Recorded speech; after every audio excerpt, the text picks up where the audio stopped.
श्री स्वामी समर्थ. मी मोहिनी विजय निंबाळकर तुमचं आपल्या यूट्यूब चॅनलमध्ये खूप खूप स्वागत आहे. आजच्या व्हिडिओमध्ये आपण बघणार आहोत 1 डिसेंबरला सोमवारी आली आहे मोक्षदा एकादशी. फक्त या दिवशी करा हा एक उपाय. 1 डिसेंबर सोमवारचा दिवस आणि ह्या दिवशी आलेली आहे मोक्षदा एकादशी. मार्गशीर्ष महिन्यातील शुक्ल पक्षात येणाऱ्या एकादशीस मोक्षदा एकादशी असे म्हटले जाते.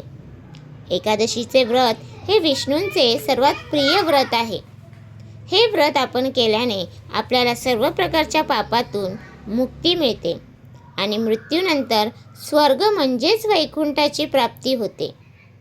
सोबतच जे आपले पूर्वज आहेत म्हणजेच आपल्या घरातील जे काही लोक ज्यांचा मृत्यू झालेला आहे अशा पूर्वजांना सुद्धा मोक्षाची प्राप्ती होते.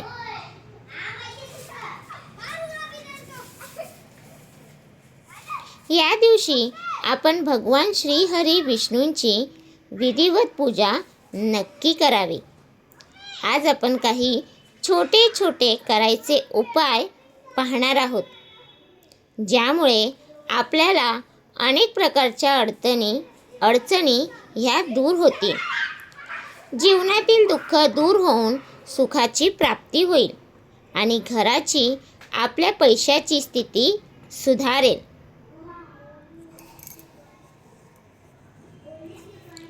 मोक्षदा एकादशी या दिवशी आपण भगवान श्री हरी विष्णूंची विधिवत पूजा करावी.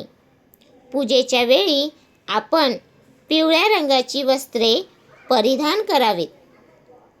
भगवान विष्णूंना पिवळा रंग अत्यंत प्रिय आहे आणि म्हणून पिवळ्या रंगाची फुले, फळे, धान्य, नैवेद्यातील मिठाई ही पिवळ्या रंगाची ठेवावी.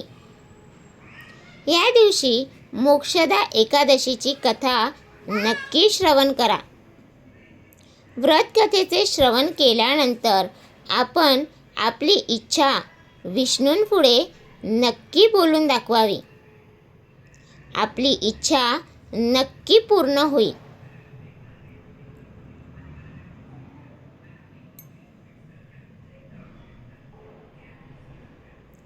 विष्णूंना नैवेद्यात खीर दाखवावी. खीर दाखवताना त्यावर 2 तुळशीपत्र पालथी घालावीत, जेणेकरून घरात सुख सौभाग्य लाभेल.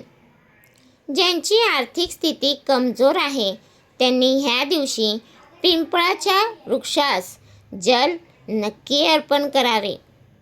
हे जल अर्पण करताना ओम नमो भगवते वासुदेवाय नमः हा मंत्र नक्की जप करा. पिंपळाच्या मुळामध्ये भगवान श्री हरी विष्णू वास करतात. कर्जमुक्तीसाठी, आर्थिक स्थिती सुधारण्यासाठी मदत होते. ह्या दिवशी आपण जितके जास्त दान गोरगरिबांना करता येईल तितके करा.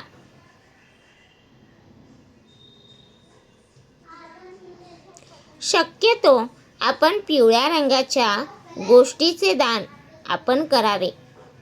गोरगरिबांच्या आशीर्वादाने जीवनातील मोठ्यात मोठ्या समस्या, संकटे, कष्ट हे दूर होतात.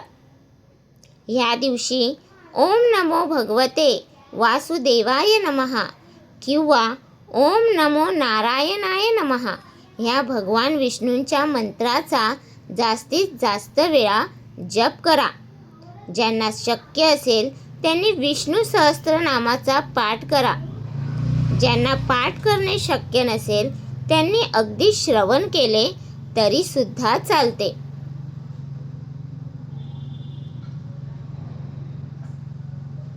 आर्थिक परिस्थिती सुधारण्यासाठी आपण भगवान विष्णूसोबत माता लक्ष्मीची देखील पूजा आपण अवश्य करा, जेणेकरून आपल्याला धनप्राप्तीचे योग जुळून येतात. मोक्षदा एकादशीच्या दिवशी आपण सायंकाळी तुळशीजवळ जाऊन मनोभावे तेलाचा किंवा तुपाचा एक दिवा अवश्य प्रज्वलित करावा.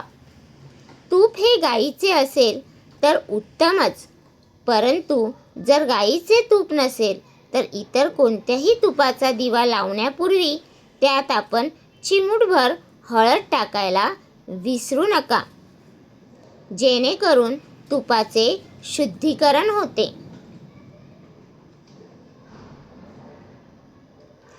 तुळस ही विष्णुप्रिय आहे आणि अशी तुळशीची केलेली पूजा ही घरात सुख समृद्धी निर्माण करते. आजचे उपाय अगदी साधे आणि सोपे उपाय आहेत आणि या दिवशी भगवान विष्णूंची केलेली पूजा ही आपल्याला सर्वोदयी फळ देतेच.